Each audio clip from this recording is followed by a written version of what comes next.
Assalomu alaykum, qadrlilar, yaxshimisizlar? Bugun qadr va qadrsizlik haqida audioyim bilan bo'lishmoqchiman. Shunaqa so'rovnoma o'tkazdirdim. Qadrli bo'lish siz uchun nima degan? Ya'ni kimdir hamma meni qadrlashi degan, yana kimdir hamma meni sevib tan olishi, yana kimdir boshqalarni qadrlasam ular ham meni qadrlashi degan, hamma menga sovg'alar berib xursand qilishini hech kim belgilamabdi. Demak, eng ko'p ovoz olgan bu boshqalarni qadrlasam ular ham meni qadrlashadi degan fikr. Buni to'g'ri desak ham bo'ladi, noto'g'ri desak ham bo'ladi. Chunki biz o'ylaymizki, boshqalarni qadrlasam, boshqalarni yaxshi ko'rsam, ular ham meni qadrlashadi degan fikr juda ko'pchilikda bor. Bu eskiroq fikrlar, ya'ni avvallari shunaqa deb o'ylar edik va shunga qarab harakatlanardik. Mana misol uchun meni qadrlashlari uchun, meni tan olishlari uchun hammani qadrlab chiqqanman. Hammaga tan olib chiqqanman, hammani xizmatini qilganman, hammaga yaxshi ko'rinishga harakat qilganman, ularni bo'shliq joylarini to'ldirishga harakat qilganman, yirtiqlariga yamoq bo'lishga harakat qilganman. Har xil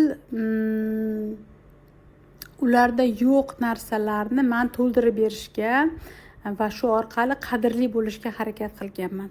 Ya'ni ularni qadrlab, ularga mehrimni berib, ularni yaxshi ko'rib, ular xohlagan harakatlarini qilib berib, ularni kutuvlarini, mendan kutayotgan xohishlarini bajarib, shu orqali qadrli bo'lishni xohlaganman. Lekin afsuski, ming afsuslar bo'lsin. Endi afsuslarni ham bo'lmaydi. To'g'ri bo'lgan ekan bir tomondan, hech kim meni qadrlamagan. Ya'ni inson o'zini emas, boshqalarni birinchi o'ringa qo'yib, o'zini qadrlamasdan boshqalarni qadrlashni boshlasa, bu o'zingiz ichingizda bo'shliq paydo bo'ladi-da.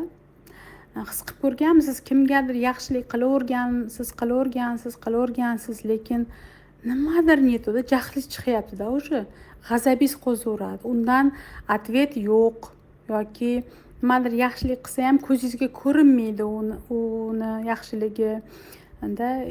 Jahlingiz chiqyaptimi, siz balansni buzdingiz degan. Ya'ni o'zingizga ravo ko'rmagan narsani boshqaga berib yubordingizmi? O'zingiz maza qilmadingizda o'sha narsadan boshqasiga berib yubordingiz. O'zingiz to'yinib olmadingizda boshqasiga ilinib ketdingizda. Jahlingiz chiqishni boshlaydi va bu yerda aniq balans buzilgan bo'ladi. Ya'ni siz oldi berdi qonunini buzgan bo'lasiz. To'g'ri, kimdir hozir o'ylayotgandir, bizga shunaqa o'rgatilganda, bizga hammaga yaxshilik qilish kerak, hammaga ber, otangga ber, onangga ber, qarindosh urug'larga ber, qo'ni qo'shnilarga ber, hammaga yaxshilik qil, hammaga deyilgan, lekin hech kim aytmagan, avval o'zingga qil yaxshilikni, avval o'zingni to'ldirib ol, keyin ber deb eshitmaganmiz. Endi dinda bor bu o'zingga yaxshilik qil degan narsa, lekin bizni matritsa ongimizda, ya'ni bizni shu urf-odatlarimiz, shu mentalitetimiz, odamlarni yashash tarzi, mana shu Sovet ittifoqidan beri yashayotgan bo'lsam, hech kimni o'zingni sev degan narsani, o'zingni avval qadrlab ol, o'zingni qadringni bil deganini eshitardim. Qadrla deganini eshitmaganman. Qadringni bil degani shu o'zingni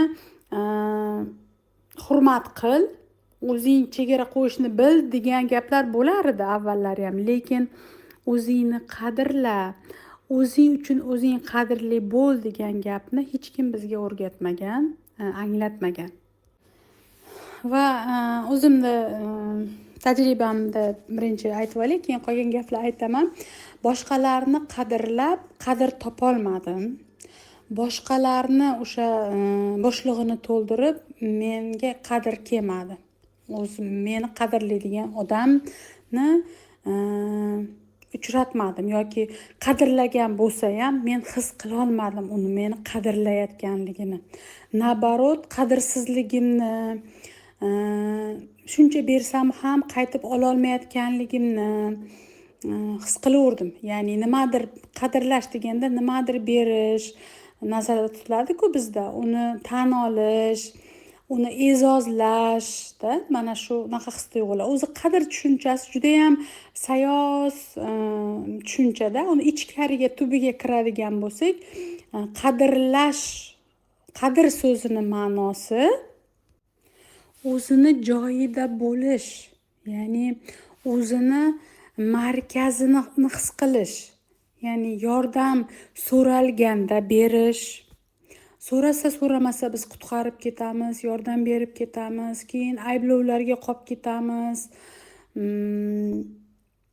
tanqidlarga uchrab ketamiz.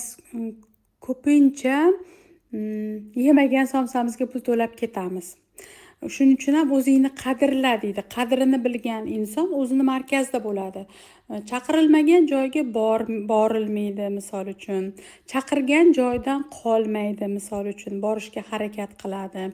Yoki chaqirildi hammi, oyog'i tortmayaptimi, ko'ngli qanaqadir xohlamayaptimi, bormaydi, ko'ngliga qaraydi.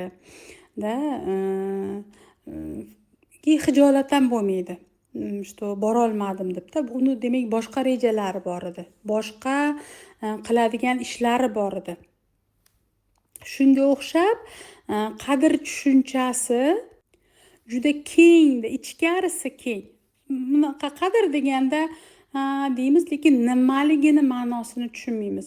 Qadrni ichiga o'zini sevish kiradi, o'zini hurmat qilish, o'zini chegarasini qo'ya olish va birovni chegarasini ham buzmaslik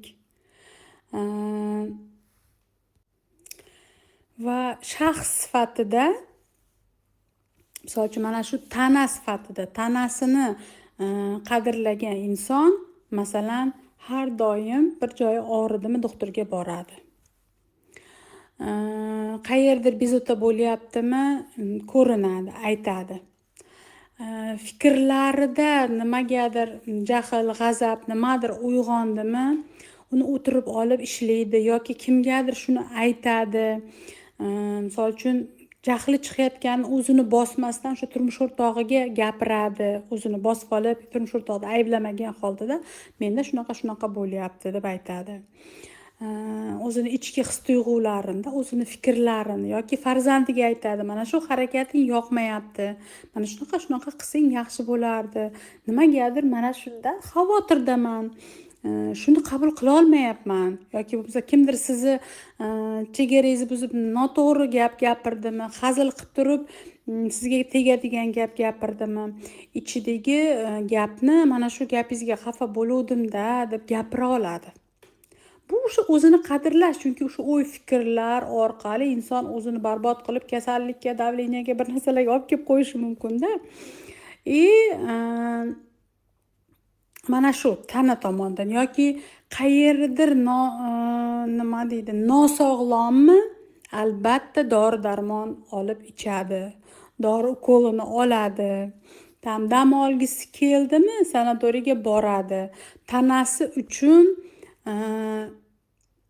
uni rivojlantiradigan, unga har kun energiya beradigan taomlarni yeydi, masalan.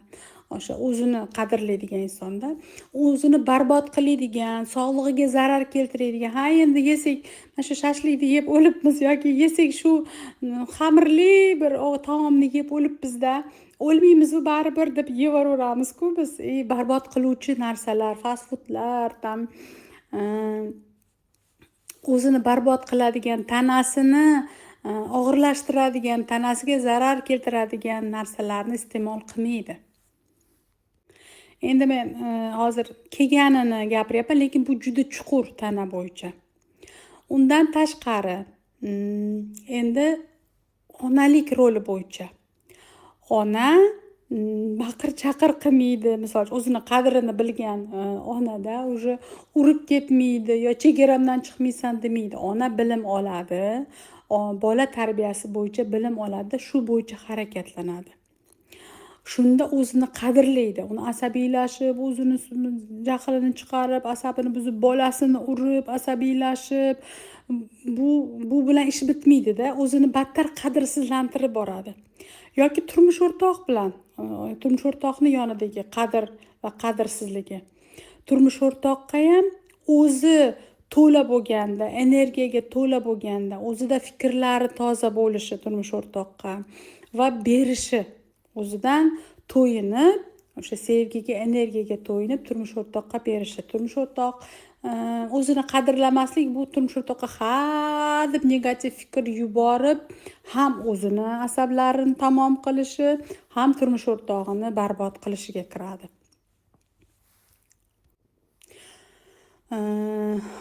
Va turmush o'rtog'ini yonida ayol bo'lishi, farzandini yonida ona bo'lishi, shu harakatlari orqali qadrli ayolga, qadrli onaga aylanadi. Undan tashqari shu ota-onalarimiz, yaqinlarimiz, qaynona, qaynota, yori birodarlar, qo'ni-qo'shni, kollektivdagi hamkasblarimiz, bularni yonida ham o'zimizni qadrimizni bilish qoidalari, qonunlari bor. Bu qoidalar hech qayerda yozilmagan, yo'q, shuncha qadringni bil deyishadi. Qadringni bil degani bu o'ylamasdan aql o'rgataverma, o'ylamasdan unga ona bo'lma, hamkasbingga, o'ylamasdan o'zingni qadringni bilmasdan, o'zingni energiyangni sarflamasdan kimnidir kamsitaverma, tanqid qilaverma, kimgadir tosh otaverma, chunki u tosh yana o'zingga qaytib kelishi mumkin-da. Shunaqa ma'noda aytilgan va o'zini qadrlagan inson har tomonlama o'ylab harakatlanadi. Har tomonlama nima menga o'zi zarar keltiryapti, nima menga foyda bo'ladi, tanam uchun nima foydali, munosabatlarim uchun hozir shu turmush o'rtoqqa ichimdagi zaharni sochib olishim foydalimi yoki bu bilan ishlab olib sekin tushuntirishim foydaliroqmi? Hozir farzandimni o'sib ulg'ayishiga urib, haqorat qilib, uni tahqirlab, chegara qo'yib, unga munosabatda bo'lishim menga foydalimi yoki anglab olib, tushunib olib, o'zim tushunib anglab olib, keyin unga o'rgatishim to'g'rimi deb o'zi xulosa chiqarib olish kerak. Qadrlash avvalo o'zimizdan boshlanadi. Boshqadan qadrni kutmang. O'zingizni qadrlamayapsizmi? O'zimizdagi o'sha nuqsonlar bilan ishlamayapmizmi? O'zimizdagi o'zgartirishimiz kerak bo'lgan vaziyatlar, o'sha kamchiliklarimiz, odatlarimiz bilan ishlamayapmizmi? Hech kimdan qadr kutmang. Chunki siz masalan deylik 4 ta tishingiz tamom bo'lgan, borib davolatib yoki boshqa tish qo'ydirib, uni plombalatib, nimadir qilmayapsizmi? Siz o'zingizni qadrlamayapsiz-ku. Siz og'iz bo'shlig'ingizni, oshqozoningizga rahmingiz kelmayapti-yu. Jigaringizga rahmingiz kelmayapti-yu. Umringiz uzayishiga harakat qilmayapsiz-ku. Kim sizni qadrlasin? Atrof shuni aks ettirib turadi. Siz to'g'ri atrofdagilarni qadrlayverasiz, lekin siz tanangizga qanaqa munosabatda bo'lsangiz, o'y-xayollaringizga qanaqa munosabatda bo'lsangiz, o'zingizga qanaqa munosabatda bo'lsangiz, shuni tashqari ko'rsatib beraveradi. Energiyangizni, nima deydi, o'zingizdan chiqayotgan energiyani taqsimlashni bilmayapsizmi? Masalan, uyingizda o'zi shuncha ishingiz bor, chiqib olib qo'shni bilan laqillashib, g'iybatlashib, soatlar o'tkazyapsizmi? O'zingizni qadrlamayapsiz. Siz ketkazadigan nima deydi, energiyani, uyingizga sarflaydigan energiyani ko'chaga sarflab yubordingiz, qadrsizlantirib yubordingiz energiyangizni deganingiz. Chiqib bo'ldimi, muhokama qilib, tam g'iybatlashib o'tirdik, energiyangiz ketdi. O'sha uyda ish qilishga kuch yo'q. Nimadir pishirishga kuch yo'q, turmush o'rtog'iga yaxshi gapirishga kuch yo'q, farzandingiz bilan darsini qildirishga kuch yo'q. Shuning uchun yaxshilab ko'rib chiqishingizni tavsiya qilgan bo'lar edim. Mana bir rivojdan ko'rib chiqadigan bo'lsak, hamma meni qadrlashi bu qadrli bo'lish. Demak, sizni qadrlashyaptimi? Demak, o'zlarini ham qadrlashyapti. Demak, qaysidir ma'noda o'zingizni qadrlashni boshladingiz degani.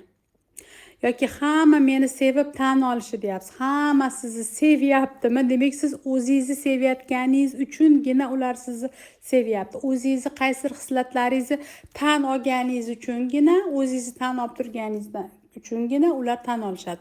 Lekin ertaga hech kim sizni sevmay qolsa, tan olmay qolsa, ularda bo'lmaydi ayb. Ular aybdor emas. Demak, siz o'zingizni sevmayapsiz, siz o'zingizni tan olmayapsiz. Keyingisi, boshqa eng ko'p yig'ilgan foiz bu boshqalarni qadrlasam ular ham meni qadrlashim. Mayli, boshqalarni qadrlang, o'zingizni qadrlagan holda. Ya'ni o'zingizni bilim olishingiz, o'zingizni muhokama qilib tanqid qilmasdan, o'zingizni qo'llab-quvvatlashingiz orqali, o'zingizni hurmat qilishingiz orqali, o'zingizni bo'shliqlaringizni to'ldirib, keyin boshqalarni bo'shlig'ini to'ldirgandan keyin, birinchi o'zingizni yirtig'ingizga yamoq qo'yib, qo'pol qilib aytganda-da, boshqalarnikiga keyin yordam berishingiz, o'zingizni turmush tarzingizni yaxshilashingiz, munosabatlaringizni yaxshilashingizda, atrofdagi pul topishingizni yaxshilashingiz, uydagi holatlaringiz, ota-onangiz bilan munosabatlaringizni yaxshilashingiz tufayli o'zingizni qadrlab, keyingina boshqalarni qadrlasangiz, bu atvet bo'lib sizga qaytib keladi. Aks holda, xuddi menga o'xshab hamma yuz o'girib yuborishi mumkin. Mana klientlar bilan juda ko'p ishlagan vaqtimda shunaqa meditativ holatga kirib, kechirim so'rang o'zingizdan voz kechganingiz uchun desam, dod deb yig'lashadi.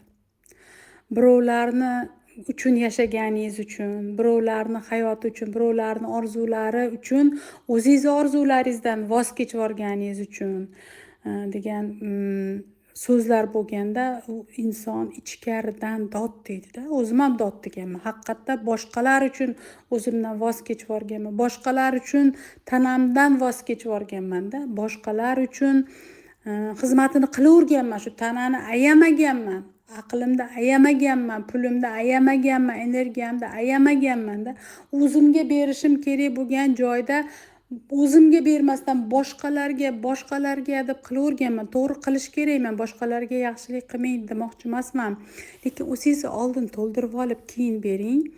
Shundagina rozi bo'lib berasiz. Shundagina nima deydi? To'liqlikdan berasiz, shartsiz berasiz. Ertaga menga qaytib kelsin deb bermaysiz. Mana bu boshqalarni qadrlasam, ular ham meni qadrlashi. Demak, siz kutish ongida qadrlayapsiz, kutyapsiz. Men ularni qadrlay, keyin men ham ular ham meni qadrlashadi. Inson o'zini o'zi qadrlashi kerak aslida. O'zini qadrlashni boshlaganida, tanasini, uyqusini biz ko'pincha uyqumizni umuman qadrlamaymiz. Uyquga juda beparvomiz. Ayniqsa hozirgi vaqtda telefonni kushandasiga aylanib qolganmiz. Shu telefon bilan yotib, telefon bilan uyg'onamiz. Bu juda ham inson ongiga, miyasiga, xotirjamligiga juda katta ta'sir qiladi. Mana shu oddiy, men hamma joyda hamma narsamni qadrlayman deb o'ylayotgan inson bir o'ylab ko'rsin, tahlil qilib ko'rsin. Necha soat uxlaydi, qancha vaqt telefonga bag'ishlaydi, qancha vaqt xotirjamlikka, o'zi bilan qolishga, o'zi bilan ishlashga, fikrlarini jamlashga harakat qiladi. Shularni bir his qilib, anglashga harakat qilib ko'ring. Chunki bu qadrsizlik, o'zingizga nisbatan qadrsizlik sizga juda katta moddiylikka tushishi mumkin. Juda og'ir oqibatlarga olib kelishi mumkin. Barbod qiluvchi vaziyatlarga olib kelishi mumkin. Ya'ni o'zingiz bilan ishlamaganingizda o'sha turmush o'rtog'i bilan, farzandlar bilan, atrof bilan energiyalaringiz, xotirjamsizligingiz, ya'ni doimiy bosh og'riq, tanada kasalliklar, bularni hammasi qadrsizlikdan, ya'ni o'zini o'zi qadrlamasligidan, o'zini ongini nazorat qila olmasligidan, o'zini boshqara olmasligidan-da. Va bu juda ham katta fojia bo'lishi mumkin kelajakda. Shuning uchun o'zimizni qadrlaymiz, o'zimizni hurmat qilamiz va shu orqali boshqalarni ham hurmat qilamiz, boshqalarni ham qadrlaymiz. E'tiboringiz uchun rahmat.